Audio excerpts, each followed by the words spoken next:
America senza uova dopo l'epidemia di aviaria che ha portato alla soppressione di milioni di galline.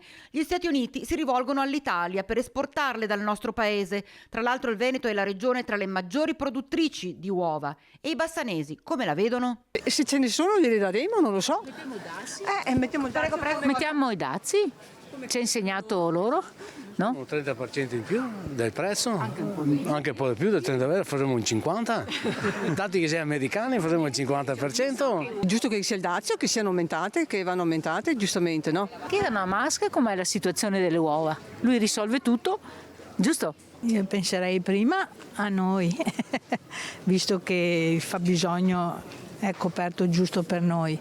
Beh, se si possono dividere va bene, basta che facciano i bravi anche loro, che non vogliono solo le uova e non il parmigiano e lo champagne, il nostro vino, diciamo. Ecco, di uova voi ne usate parecchie quotidianamente. Il discorso che l'Italia potrebbe essere fornitrice di uova per l'America, come la vede?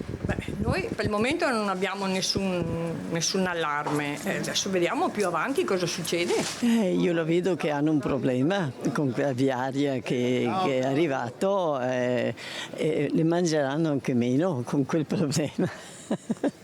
Ma il fatto che richiedano all'Italia, e tra l'altro bisogna considerare che anche il Veneto, la nostra regione, è tra le principali produttrici di uova, com'è? Noi siamo buoni, siamo sempre stati buoni e loro devono imparare qualcosina, non mettere i dazi dappertutto e ecco, se siamo buoni insegniamo anche a loro a diventare buoni.